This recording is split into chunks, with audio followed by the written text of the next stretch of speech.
Here, thanks for coming out tonight. I'm Tina with Book Passage. If you have mobile devices, could you put those in their silent mode? Thank you.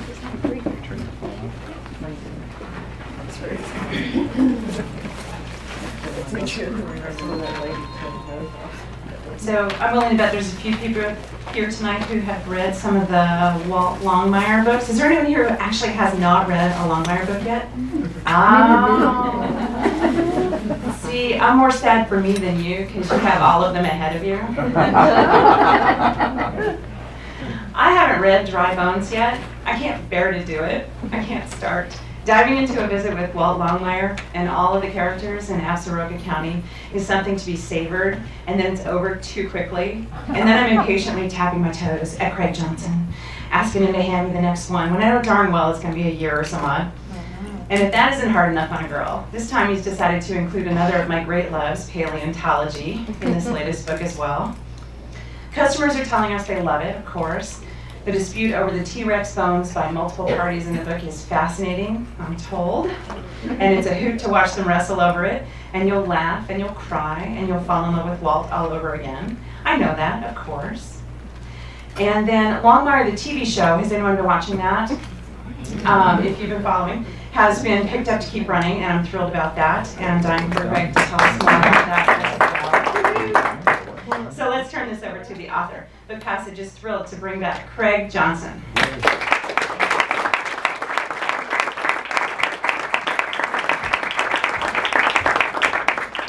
don't think I need that. No. Do I need that? I very rarely need that, so I kind of ignore it most of the time, pretend like it's not really there. I'm going to scoot that back and just sit down out here.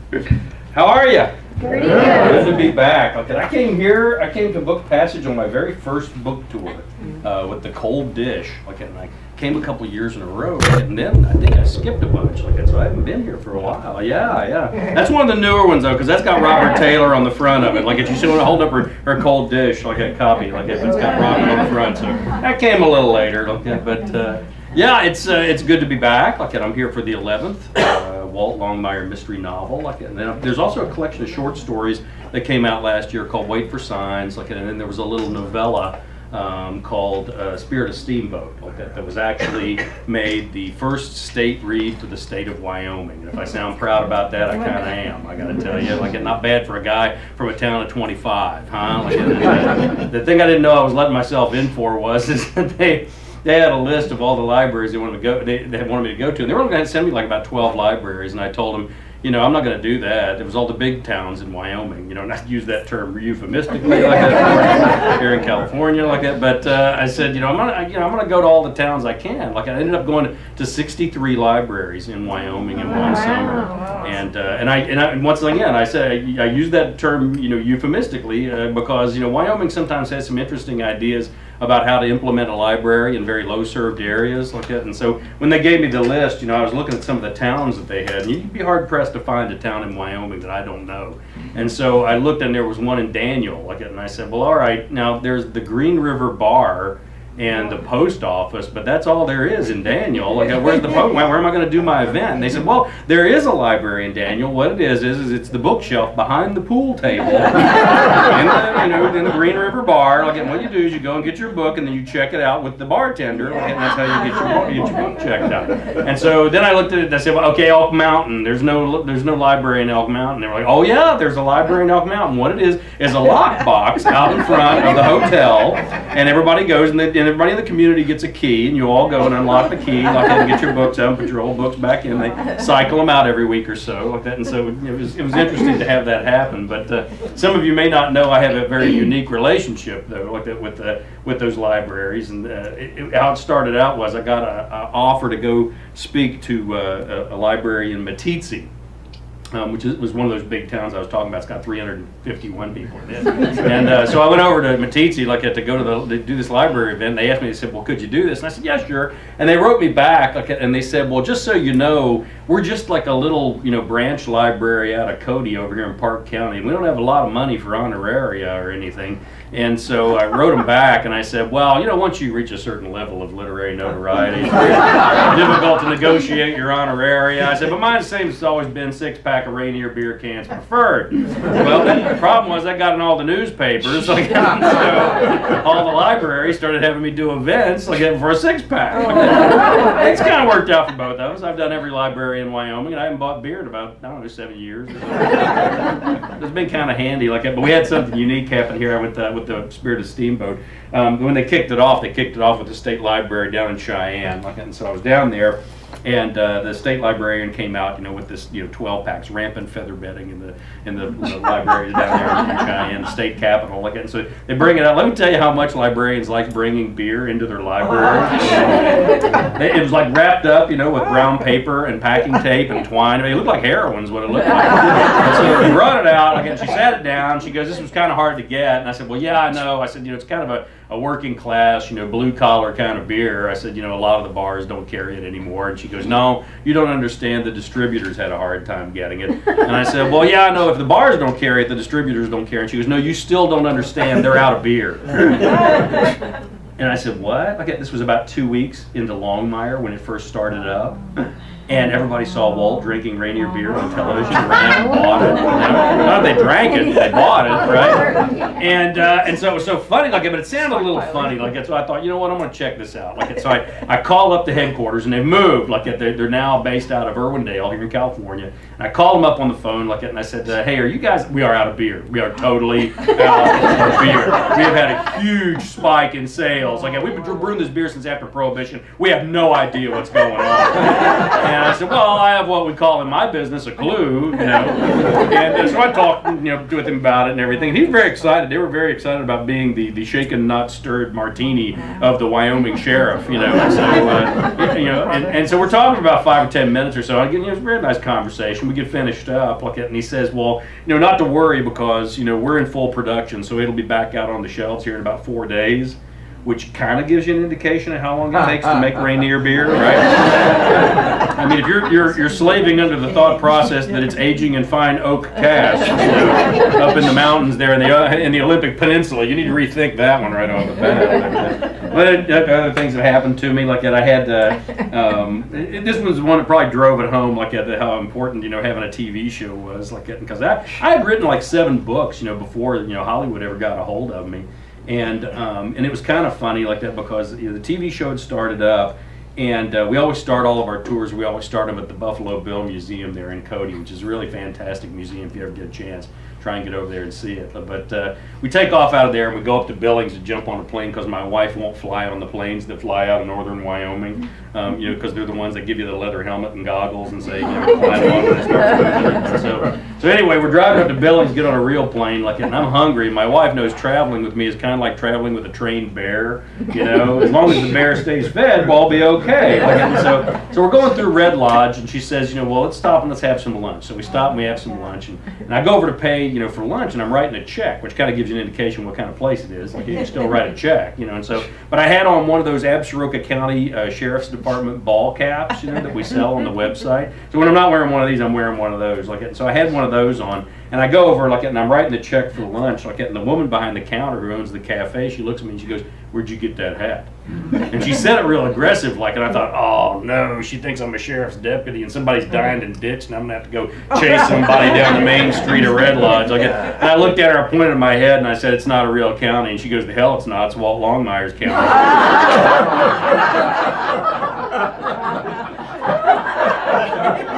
So I felt like I'd been smacked, So I looked at her and I said, "Well, I'm Craig Johnson," and she goes, "So?"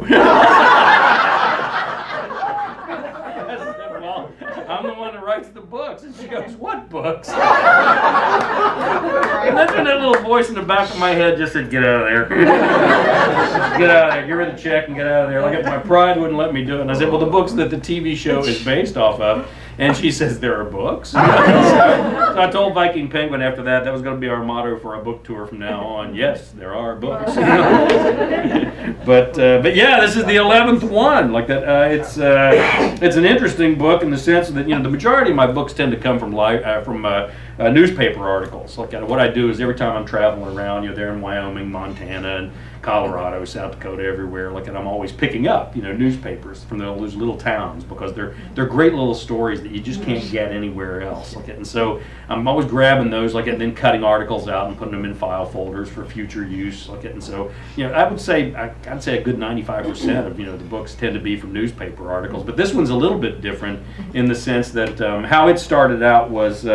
Actually, what happened was we were actually doing one of our foreign tours. The books have been translated into a number of languages, and we just got translated into English, which is our most challenging translation. And we were in London, and whenever we go to these foreign tours, suddenly, we become very popular with our daughter and granddaughter. Suddenly, we're the cat's meow, and so they kind of latch on to us, and we take them over there with us. And so my job, of course, whenever I'm traveling with my 6-year-old granddaughter, is to continually look down at her and say, when I was your age, I didn't get to go to London. When I was your age, I didn't have people buying me clothes in Paris. I'm pretty sure when she's 14, she's going to have a shirt that says, when I was your age. So anyway, we're traveling around. I'm always trying to do something educational with her. And so I took her over to the Museum of Natural History there in London. We go in, and of course, she'd been watching all those Ice Age movies.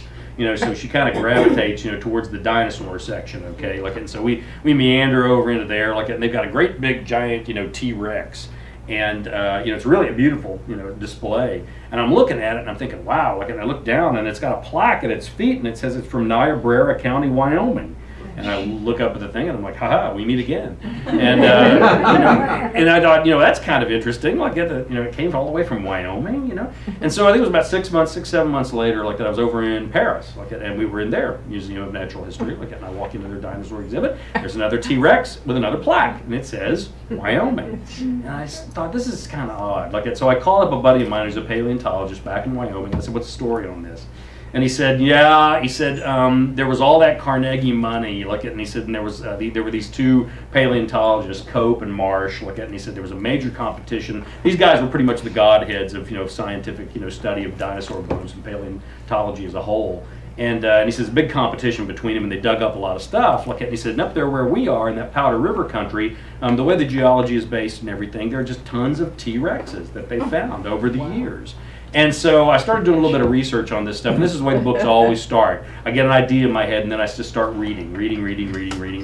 Well, everything about T-Rexes kind of led me back to a case that happened here just a few decades back. Do you guys remember Sioux? The most largest and intact T-Rex ever discovered, right across the border from Wyoming, right over in South Dakota. And in case you're not familiar with the situation, what happened was the Black Hills Institute, had a contract, and a number of digs, a number of different locations, and so they were digging up, a number of different spots, and they had a contract, just where they would pay this rancher, at a set amount, for whatever it was that they would find. Well, they found some bones, and they started digging it all out. Sue Hendrickson did, and so they jumped in there, got it all dug out, and what they discovered was the largest, most intact T-Rex of all time. Still is. And so they dug that thing out of there, and the rancher figured, this is probably worth more than the $15,000, on that contract. So I'm going to sue him and try and get this T-Rex back. So he did. Well, the problem was he was an Indian rancher, and so the tribe stepped in and said, it's not yours, it's ours. Well, about that time, the federal government stepped in with GPS positioning and discovered that the dig was actually on lease property from the federal government, and sent in a SWAT team of FBI agents that came in and crated this thing all up, hauled it away to a federal depository, and said, no, it's actually all of ours, is what it is. Well, this court battle went on for years, is what happened. And then finally what happened, in case you're curious, in the real case, that they finally muddled through and figured out, that the rancher owned the T-Rex. And so they awarded it to him. It actually went to a Sotheby's auction and sold for close to $8 million. And the reason why it was that the bids went up as high as they did, one of the reasons was there was a sheik from Dubai who wanted to buy it and put it in the entryway of his house, and the Field Museum was up against him, at bidding, it's the city of big shoulders, but maybe not particularly deep pockets, so they had to go get some help.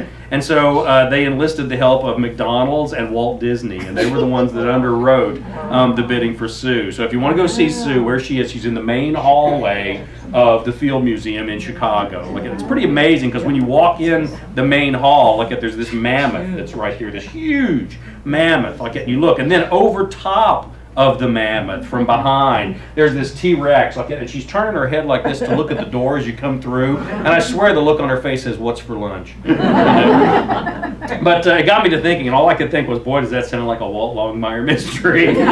So what I'd like to do is read you a little bit here from the very beginning, and then tell you a few more stories, and then maybe we'll just talk a little bit and let you guys ask some questions. But this is actually from the very first chapter of Dry Bones. She was close to 30 years old when she was killed. A big girl, she liked to carouse with the boys at the local watering holes, which of course led to a lot of illegitimate children. But by all accounts, she was a pretty good single parent and could take care of herself and her brood. One night, though, a gang must have jumped her. They were all younger than she was, and they had numbers. They might have even been family, and after they broke her leg and she was on the ground, it was pretty much over. There was no funeral. They killed her and left what remained there by the water, where the sediment from the forgotten creek built up around her layer by layer, compressing and compacting her to the point to where her bones leached away and were replaced by minerals. It was as if she'd been turned to stone just to keep from being forgotten. It was interesting how her remains were found. Her namesake, Jennifer Watt, was traveling with Dave Bauman, the director of the High Plains Dinosaur Museum, when they got a flat. Not an unusual occurrence on the red roads the ranchers used for their more inaccessible areas of their ranches, and the larger chunks of shale attack sidewalls like tomahawks. The bigger rock is cheaper, but it's also the size of bricks and has lots of sharp edges, edges that like to make a meal of anything less than 10 ply. Dave had been trying to squeak another season out of the tires on the '67 Land Rover, but there they stood, staring in a right rear with a distinct lack of round in the middle of the Lone Elk Ranch. While he fished the jack and spare from the hood and began the arduous task of replacing the tire, Jennifer unloaded Brody, her Tibetan Mastiff, and went for a walk. Hoping to meet a friend on the place, she followed a ridge around a cornice, but the dog, who was 150 pounds with a heavy coat, began panting. Before long, Jen decided that it might be a pretty good idea for the two of them to try and get some shade. Not an easy proposition in the Powder River country. Luckily, there was a rock overhang along the ridge with plenty enough room for her and the dog to get in and out of the late afternoon sun. She wore her blonde hair in a ponytail that stuck through the adjustment strap of her hole-in-the-wall bar ball cap and pulled a collapsible dog bowl from her pack. She slipped out a Nalgene bottle, took a swig, and then poured the Mastiff a drink. Jennifer looked out at the grass that undulated like a gigantic rolling sea. It was easy to imagine the western interior Cretaceous Seaway or the Niobraran Sea that had once covered the land, splitting the continent of North America into two land masses, Laramidia to the west and Appalachia to the east. The Great Sea had stretched from Mexico to the Arctic and had been over 2,000 feet deep. Jen settled under a rock and patted the dog, her green eyes scanning the landscape. She pulled her video camera from her pack and planned the distance, seeing things out there on the high plains, things that didn't exist, at least not anymore. Predatory marine reptiles like long-necked plesiosaurs and more alligator-like mosasaurs, almost 80 feet long. When she'd been 6, her father had brought her to this country from Tucson, Arizona, and had dragged her along on his private excavations that helped support his rock shop on the old highway out near Lake DeSmet between Durant and Sheridan. She still remembered that she'd said one day as they'd gotten out of the battered pickup, her fingers climbing up his pant leg until she found the reassuring hand with gloves worn like saddle leather, the adjustment straps with the transparent red beads. "There's nothing out here, Daddy." He surveyed the rolling hills that led from the Bighorn Mountains and the endless Powder River country, smiling as he pushed back his straw hat and spoke gently to her. "There's everything out here. You just need to know where to look." Jennifer had learned to look and had never stopped. Dave Bauman's hands and hers were in the excavations that had led to the displays that crowded the High Plains Dinosaur Museum in Durant, and at 26, she was still searching. Truth to be told, Jen liked dead things better than live ones. They were less trouble, conversations being one-sided. A lot of investigators and paleontologists are more comfortable that way, able to accept the consensus of truth, disregarding the absolute as something that always carries the danger of being overturned by some new and extraordinary piece of evidence. She lowered the camera and took another sip of water and poured her dog more. Brody sighed and shook his massive head, and Jen leaned back under the rock overhang to try to decide what she was going to do with the old man's rock shop. A ramshackle affair near the lake that had started out as a trailer, but through the years it evolved into a labyrinth of wood fences lined with geodes, gems, quartz, rock samples, most of them worthless. He had died the year before, and she knew the land was more valuable than the structure itself, but she'd grown up there, and she loved the old place, as cluttered and tacky as it might be. She pulled the cap over her eyes and dozed until she became aware of a protracted growl in her dog's throat. She swatted at him, but he continued to rumble a warning until he finally lifted the bill of her cap to look at him. He was looking directly up. Jen's eyes followed his to where a two-fingered talon stretched out of the rock ceiling down towards her, almost as if it were imploring. She grabbed the camera and began to film what would become one of the greatest paleontological discoveries of modern times. Now, that's all prosaic and everything like that, but of course, you know, this is a murder mystery, so somebody's got to die here, you know. And you can't have a body that's 65, 70 million years old, like, so we had to heat things up a little bit. And what I had a friend of mine, like, because an awful lot of the stories that I use tend to come from Wyoming sheriffs, and what I've discovered is the retired guys will tell you better stories because they don't have to run for re-election, you know. And so what happened was, actually, this story actually came from the grandson of a sheriff there in Wyoming, and he was telling me the story. And he said that he used to go out fishing with his grandfather, and he was pretty sure he knew what his grandfather did, but probably not really. Like he was about 5 years old, like and they were going out fishing on a Sunday afternoon, like that, and all of a sudden the radio starts crackling like that, you know, and the sheriff gets a call, and so, you know, he answers the call and he looks at his grandson, and he's 5 years old, like, and he says, I need to, you know, probably answer that. Do you mind? And you know, the grandson said, "Yeah, sure, go right ahead. It's his first case. What's he going to say, right?" Like, and so they drive over. Like, there's a reservoir on this property. Like, and they get there and pull up. Like, and one of the deputies is standing there at the edge of the reservoir with a handful of pebbles, and he's throwing them in the water. And you know, they get out of the truck and they're trying to figure out what it is that he's doing. Like that, and he gets over there closer to him. He says, "Paul, what are you doing?" He says, "I'm trying to keep the snapping turtles off that dead body floating out there in the water." So that was the 5-year-old's lesson in what it was his grandfather did for a living. So of course I had to use that one right off the bat. Like so whenever Walt and Vic pull up, first thing Vic says, "Is that some kind of weird Wyoming fishing technique that I don't know about?" So, and from there things kind of heat up. Like, and hopefully you'll enjoy Dry Bones. I'm going to let you guys ask some questions at this point in time, since it's been a venue I haven't been in a while. Like, I thought I'd let you guys start it out. Yes, sir. Yeah, I'm wondering if you had any choice in some of the characters in the show, like Walt. Why, I will have you know that you are looking at an executive creative consultant is what you're looking at. And what that means is I know where the porta potties are on set. But no, actually they were pretty great. Like they were pretty fantastic about having me involved in the whole process. It was kind of a package deal from Warner Brothers, so it wasn't like an option. So I didn't just sign a blind option and then just receive a check. I mean, I had lots of conversations with the producers and everything. And so I think what happened is that, you know, they had a lot of questions, you know, because they were sitting down there in LA, like trying to figure out things, you know, like, you know, what sheriffing is like in Wyoming, you know, what's the story with the Northern Cheyenne Reservation? Do you have any jurisdiction up there or anything? You know, all these different aspects, you know, of the job up there, you know, that's a little bit different from a lot of other places. And so I kept telling them all these answers and everything, and finally they kept me on the phone, and they decided, I think, that rather than hire a bunch of creative consultants to tell them about all the different aspects of the job and Walt's world and all this, they figured, you know what, I'd already been, you know, writing these books for 7 years, so I could probably answer any questions they might have. And so they brought me on. And I don't think that I realized just how serious they were about having me be a part of the whole process until they started doing the casting of the show, like at the pilot, when they were first starting to do the pilot.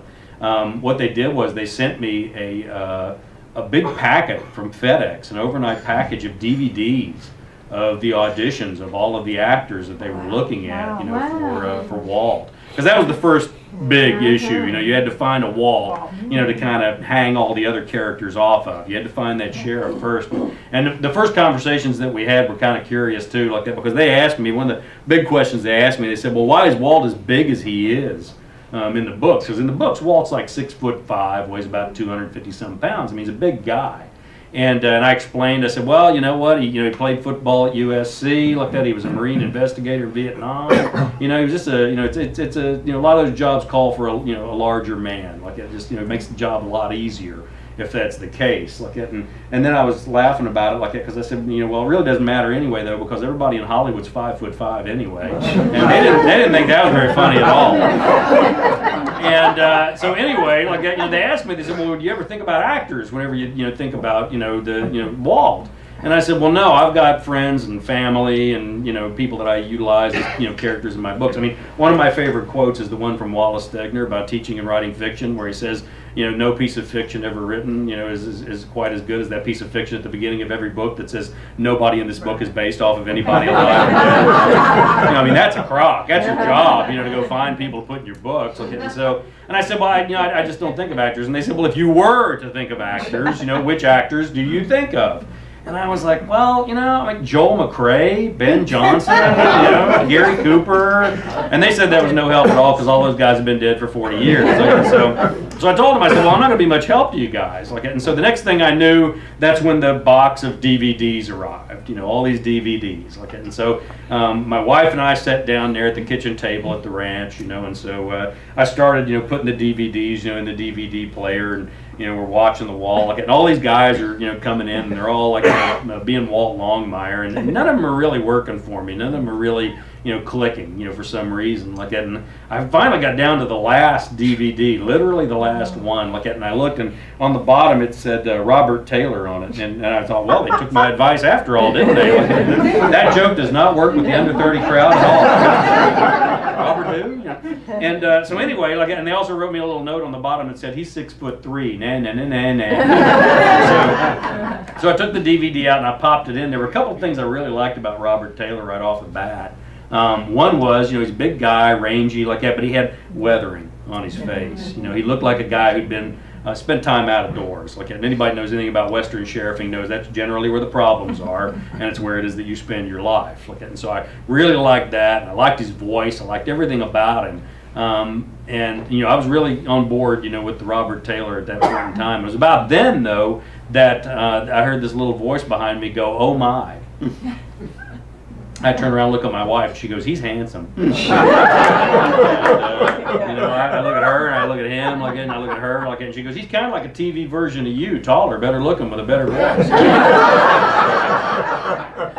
I'm not as big a fan of Robert Taylor as I used to be.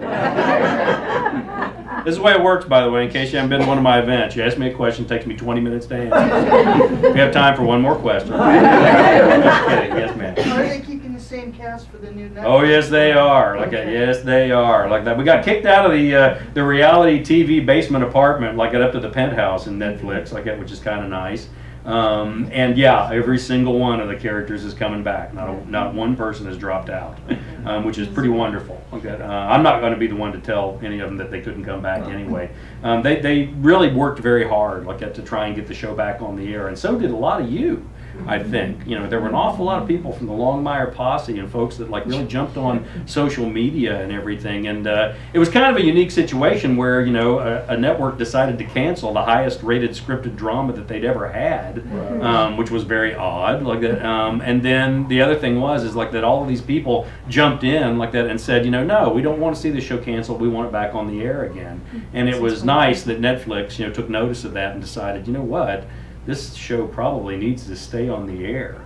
What was funny, of course, was the part where Network X is what I've been referring to them as, X and X. What was funny was they got into a little bidding war or a little fight with Warner Brothers where they wanted to own the show and Warner wouldn't sell it to them, and so they canceled it And then they tried to put a spin on it and say that the problem was that it wasn't drawing in the proper demographic.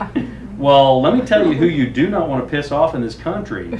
Everybody over 40, because that baby boom bulge gets really big, and and the other thing about people over 40 is generally they've been to the rodeo and they got their buckle and they're happy to tell you what they think, and so it was kind of fun to watch, Network X's ratings drop about 30%, so I mean, and you hate to take joy in somebody else's misery, but you don't want to reward stupid either, Yes, ma'am.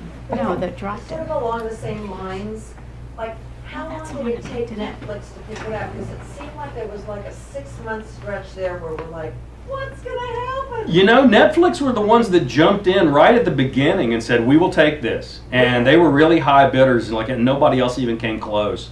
I mean, no, there were a lot of networks that wanted it, but they wouldn't pay the top dollar that Netflix did, because they figured, you know what, somebody canceled it, so we should get this show for cheap, you know. And they were like, this is a show that's pulling in close to 6 million people a night, you know, so no, we're not going to sell it cheap. And Netflix right off the bat said, oh no, we'll pay top dollar for it. We want it. You know, we're going to be running the first 3 episodes, and we want to make sure that there's a 4th episode, because they kind of knew that the show had a following. And so, you know, they were very popular. You know, it was a very popular show, so they knew they could, you know, make it work, you know, with not only hopefully 4 seasons, but, you know, continuing on with a bunch more.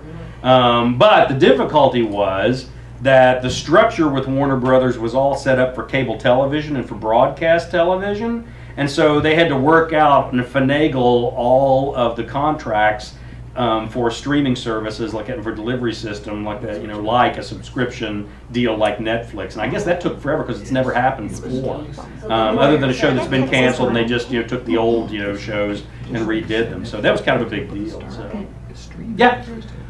Craig, when you develop the characters and their relationships over a series of books, long term, like Walt and Pant, do you have an end game? Do you have a planned out ahead, or does it go book by book? No, I do. I've got, like, you know, an arc, you know, for all of those things. Like, you know, people sometimes ask me, they'll say, well, has the TV show influenced how you write the books? And no, you know, because I was already 7 books into, you know, the arcs that I had already set up for myself and what I had planned for these characters and how they were going to develop and things were going to happen. In this particular book, there's like a major instance like that has a large scale effect, you know, on just about everybody in the book. Like, so you know what's going to happen. Oh, I do. Yeah, absolutely. Like, no, I'm not going to.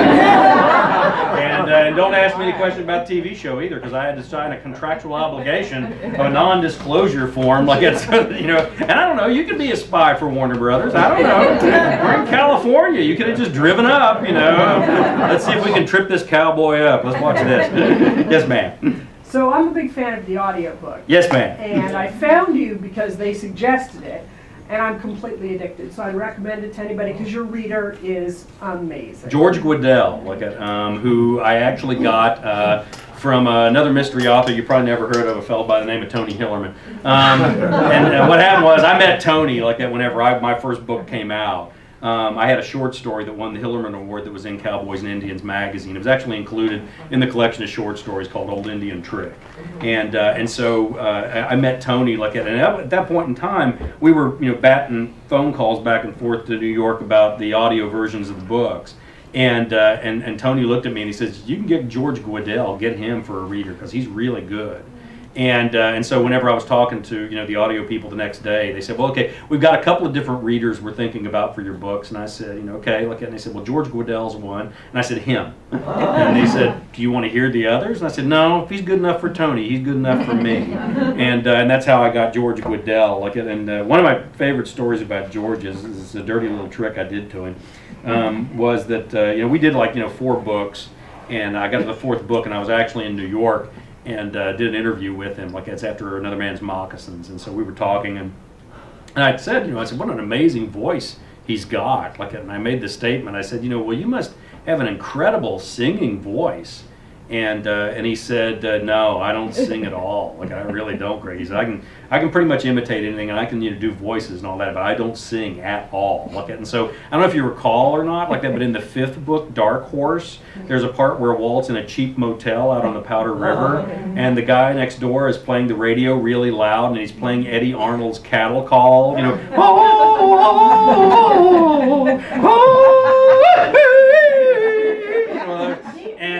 you know, that was really bad too. And anyway, you know, Walt's response to that kind of thing, of course, he's not gonna bang on the wall. He just starts singing too. You know, and so does the dog, and you know, and pretty soon they have to turn the radio off and come over and bang on his door. And so anyway, it was so funny that because George gets the ARCs, he gets the advanced reader copies, you know, to run through and see if he has any questions, and calls me up. He calls me up on the phone. He goes, "You son of a bitch." I was like, what? And he goes, "You don't have Walt sing for 4 books. I tell you, I don't sing." And all of a sudden, Walt's singing in the next book.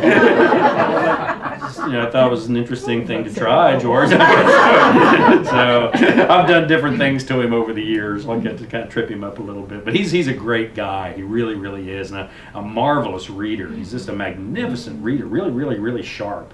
They did a big article with him about in the New York Times about what it was like to try and interpret a book, and what things that he thought were important like that. And it was interesting because one of the things he said was that my job is to amplify what the writer means, not interpret, not change, anything like that, but to just advance the idea is what my job is. And it was really a very interesting article. And he got to the end, and the reporter asked him, he said, well, what are your favorite books to record? And I know they were hoping that he was going to say, like War and Peace and, Moby Dick and all this. And he goes, you know what? There are these Westerns this guy, Craig Johnson, writes out of Wyoming that I really love doing. Those are great. And boy, she could not move that story right on to the next, questions and answers. It made your eyes water. So, evidently, that wasn't the answer she wanted. Yes, ma'am. How did you come up with the idea for the series to start with?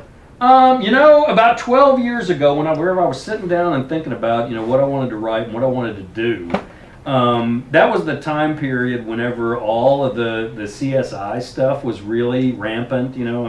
Everything on TV was all about CSI. All the books were all about the forensics and the ballistics and the DNA. All this stuff like that. And I just, it sounded kind of far-fetched to me that that some of these rural sheriff's departments would even have access to that kind of technology. We have one crime lab in the whole state of Wyoming down in Cheyenne is what we got. And so I asked the DCI investigator, Division of Criminal Investigation there in Wyoming. It's kind of like state police a little bit. And so I asked him one day, I said, hey, how long does it take you guys to get DNA evidence if you've got a high profile case? And he pauses for a second and he goes, high profile, huh? And I said, yeah, let's pretend like it's high profile. He goes, about 9 months. And I was like, wow. So that 10 minutes they have on TV isn't very realistic, is it? And he goes, no, it's not. And what it comes down to, it's the technology is limited. There's only so much that they can do, in some of these labs. And it also costs a lot of money. And so, so a lot of these cases, it's very difficult, for them to generate the funding to be able to do that kind of stuff. And so I started thinking about it, and I thought, okay, what if you did a series that was based off of the sheriff of the least populated county in the least populated state in America? What that would kind of force you to do was really focus more on character and place, and relationships and those type of things, development of character, all of that. And I think it was probably a really good idea because I'm as interested in it as anybody, in technology like that. But boy, there are limitations to technology. I mean, people are always asking me why Walt doesn't carry a cell phone, and I'm like, have you ever been to Wyoming? I mean, there may be 3 spots where it'll work. I mean, unless you just want to take pictures with it or something, do selfies, out there with the antelope or something. It's really kind of useless. And that makes for a lot of challenges, with that kind of distance and those kind of furious kind of weather situations and all of that, because you don't have the backup, you don't have the resources that a lot of police departments and a lot of these things have. It makes it a lot more difficult. So yes, ma'am. When I lived in Wyoming, it was pronounced Absorcas. Well, the actual word that I took from that I took it from is Absarca. Is the pronunciation. And the pronunciation actually comes from the Crow Indians, and it's the word for themselves. It's the children of the long-beaked bird. And the actual pronunciation is Absarca, And where I decided to use it from was in 1938, there was a movement in northern Wyoming to secede from southern Wyoming. And what was happening was, whenever, they made it a state, when it went from going from an Indian territory to being a state, they needed water stops every 2 hours all the way across, on that flat, high plateau along the bottom where there are no mountain ranges. And so they needed water stops for the locomotives, and so what they did was they divided up the state government for Wyoming all along what is now I-80, what became the Lincoln Highway and then later became I-80. And there was a raffle, which was interesting. This is all just for your own amusement, your own knowledge and own amusement. What was interesting is they raffled off the state government, all the different portions of the state government. And that was the Capitol, that was the university, that was the prison, that was the psychiatric hospital, And so they all bid, all these towns bid, to see who would get what. Well, guess who the big winner was? The prison. everybody wanted the prison because they all figured, you know what, all that other stuff, it might not work out, but we will always have prisoners in Wyoming. And so Rawlins won that. Like, guess who the big loser was? Laramie, the college. Nobody wanted it because they were like, that higher education thing, that's not going to work out. Like so. But anyway, they got all of those. Like, well, then what happened? Just incidentally, like that was all the tax money from the state tended to go to the southern part of the state. Well, by the time the 1930s rolled around, times were a little rough after the dirty 30s, like that leading up into World War II. And so they decided, the northern portion of the state, they were going to secede from the southern part of the state, and they were going to take the Black Hills with them, and the Crow and the Northern Cheyenne Reservation and Yellowstone National Park, and they were going to become Absaroka. That was going to be their name. Like it was going to be a whole new state, America's playground, Absaroka.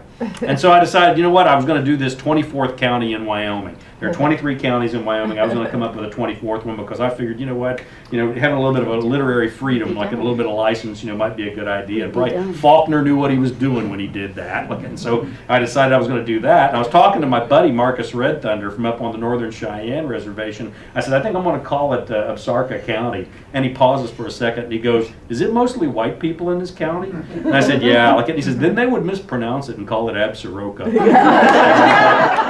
There it is. Okay. So I love it, whenever people say, aren't you mispronouncing that? I'm like, yeah. Yeah, we are. Happily. Yeah. Anybody else got a question? Yes, ma'am. I've been to Daniel. Huh? I said, by the way, I've been to Daniel. Oh, it's on the crossroads. A lot of people you have to kind of go through, to get to certain parts of the state. You have to go through it. The question is, have you stopped in Daniel? I did. Well, there you go. So you've had a slaw dog and everything? Okay, well, there you go. I ate at the little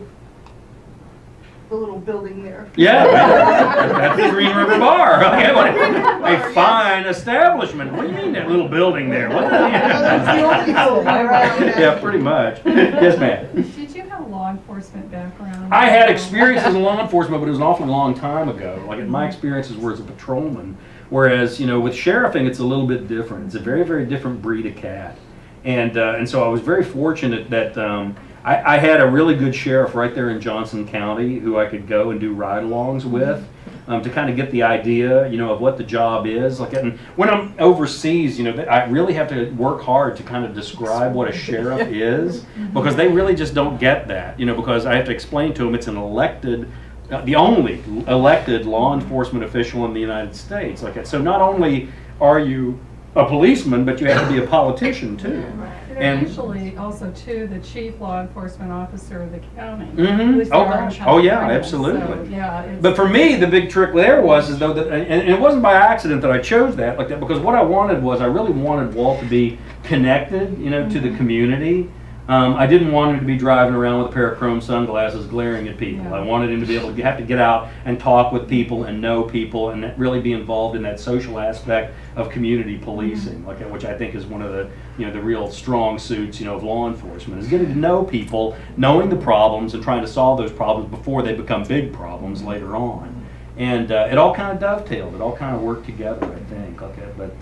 But yeah, but I still, I still have a lot of sheriffs and deputies and highway patrolmen and police officers, and what they do now with the success of the books and with the success of the TV show, all of them are writing me emails, or calling me up on the phone or stopping by the house, like the ranch. Because my ranch is near a town of 25, so I'm pretty easy to find, and so anyway, they all stop by but one of the funny ones that happened, this is just for your amusement.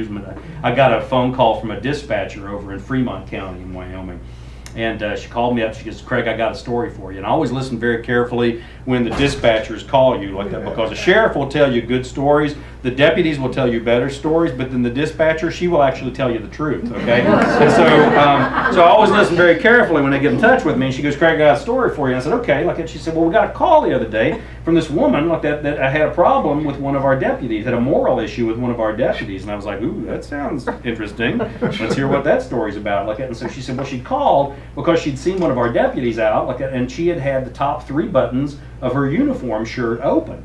And she thought that was extraordinarily unprofessional, and somebody needed to say something to her about it. And she was like, well, okay, were you in Fremont County recently? And she goes, well, no, I wasn't. And she said, well, were you in Wyoming recently? And she goes, no, I wasn't. She said, well, I can see from your area code that you're calling from California. When were you? She said, well, no. When did you see our deputy? She said, I saw her on TV on Monday night.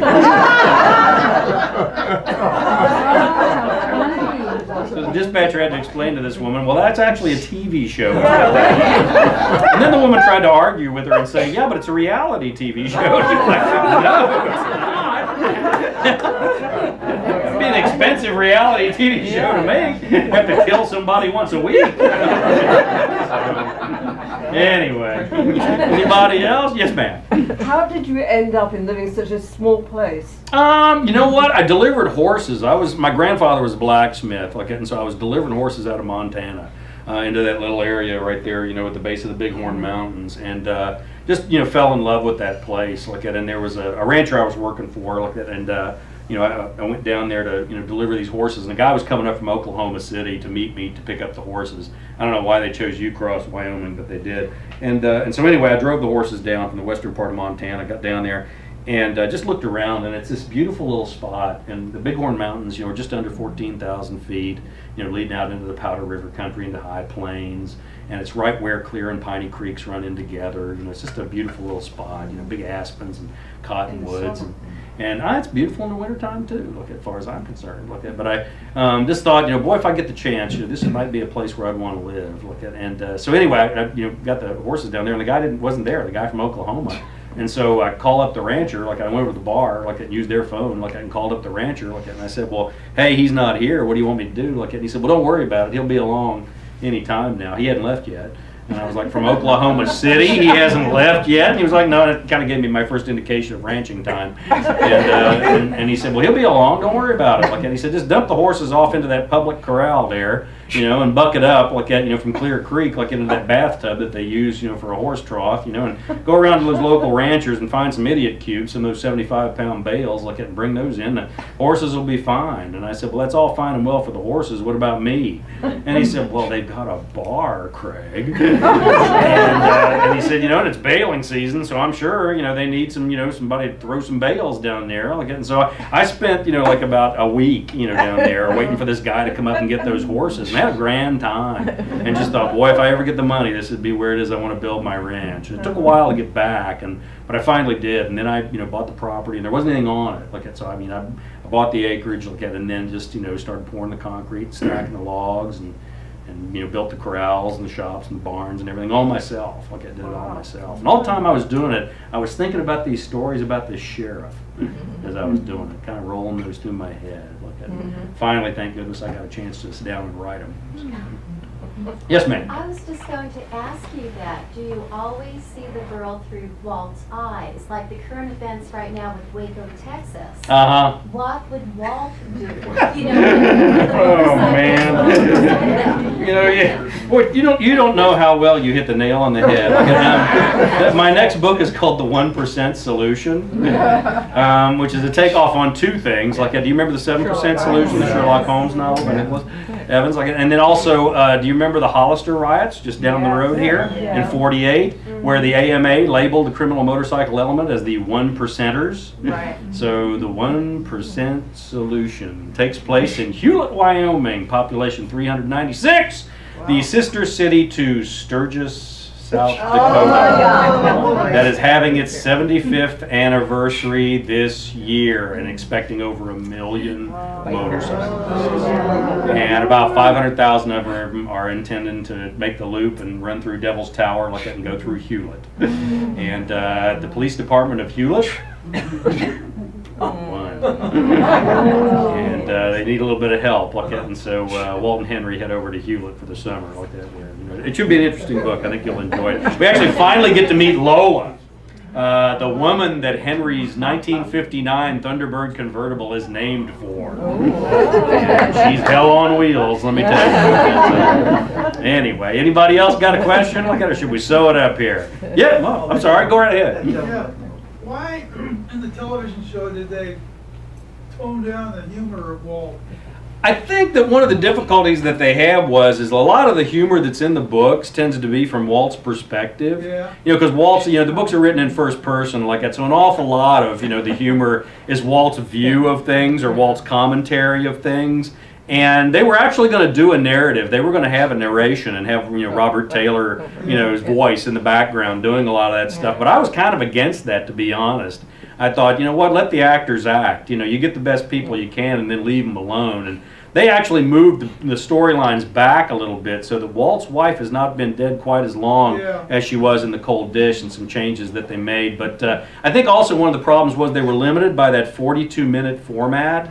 You know, because when they were on cable, like man, they were limited to 42 minutes. That's one of the things that's going to happen is that maybe you guys weren't aware of, but we're gaining like about 20 more minutes of material per episode, which is really kind of exciting. Like, and maybe even more like that, because they had the conference. The producers had the conference with Netflix. You know, and they asked Netflix. They said, "Well, how long do you want the episodes to be?" And Netflix was like, "We don't care, you know, whatever, you know, just tell the story, you know." So it's going to be almost like little mini movies almost, you know, 10 of them in a row.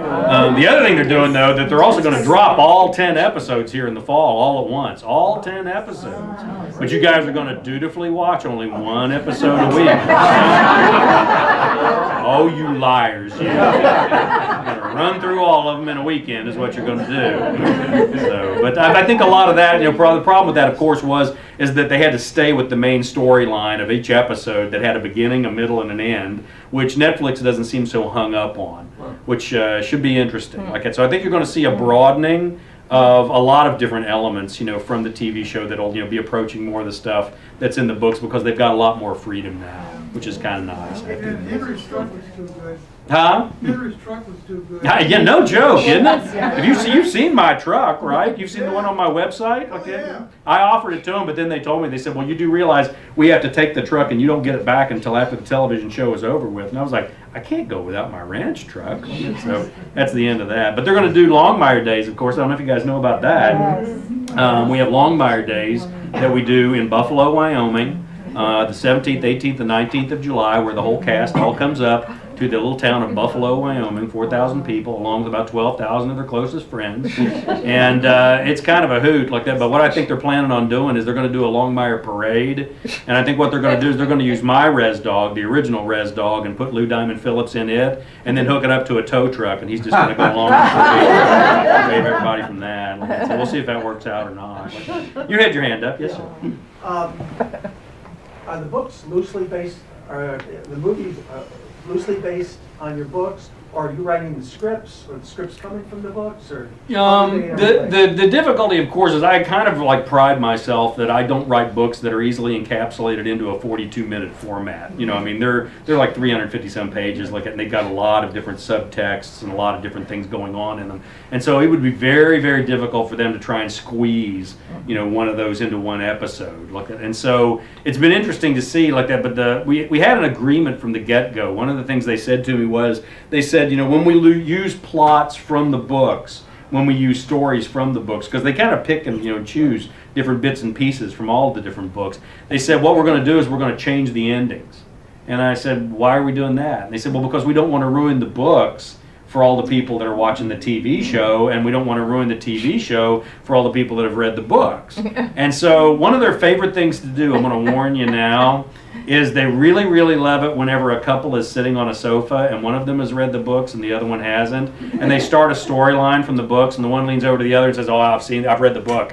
It's so and so that did it." Like, you get to the end of the episode and it's not them. Like, they love to do that to you. I just want you to know that. So, but yeah, that's a lot of it. Like, they'll just take bits and pieces from different books, and then they've used some of the episodes have been really drawn strongly, you know, from a singular book. The first episode that actually was in the second season was called An Unquiet Mind, was based almost exclusively off of Hell is Empty, the seventh book in the series, where these convicts escape up into the Cloud Peak Wilderness area. Like that. And it's interesting to do that, because what they do is they send me the scripts, is what they do, and then I go through the scripts and give them feedback on stuff, and then send them the scripts back, you know, because they've got a writer's room, you know, with a whole group of writers that knock these scripts out like that. And it's always interesting to me, because I can almost tell which writers have been writing, you know, the screenplays, because I know which ones really read the books very, very closely, and they'll take, you know, just the tiniest little pieces like of stuff that I've even forgotten about from 7 books ago, and I'll remember, oh yeah, no, I do remember that. Okay, so it's kind of fun, I have to admit. So, anybody else? You want me to shut up and sign books? It's still filmed in Las Vegas. Yeah, it's still filmed down in Santa Fe, like that, down in that area, like that, in the little town of Las Vegas. New Mexico is the town that they use, you know, for Buffalo, or they use it for Durant. And it's kind of funny like that, because people always ask, I always say, well, why don't they film it in Wyoming? And you know, their shooting schedule is about 4 months long. And so it means they start filming in March. Have you ever been to Wyoming in March? And you know, weather pattern's not real stable up there. Like, it's a little bit cold. And some of the other things is that I think the New Mexico Film Commission has a standing staff of over 50 people. The Wyoming Film Commission, and one's an intern. So I only got one poor woman who's trying to like coax movies to get done in Wyoming. So it's a little tough because there are no sound stages, there are no crews, there's none of that kind of stuff. But it made for some, you know, interesting situations, because I remember when I was down there when they were going to film the pilot, and I got down there and they you know, we were standing in the main square of Las Vegas, New Mexico, and they were taking down all the New Mexico flags and putting Wyoming flags up. And I turned to the New Mexico flag and the New Mexico crew, and I said, you know what, it's kind of like we won the Battle of Colorado. And then my other favorite thing to do was that they've got these magnetic signs that they slap over top of road signs, so they don't have to dig them up or replace them or anything like that. And so my favorite thing to do when they would take, you know, food breaks is to go out there and watch the poor New Mexicans as they were let go through. And to see these poor New Mexico drivers as they would pull up and see Cloud Peak Wilderness Area, Durant, Wyoming, just ahead, you know. And I see them looking around going, what the? We're not that lost, are we? Thank you so much for being here tonight.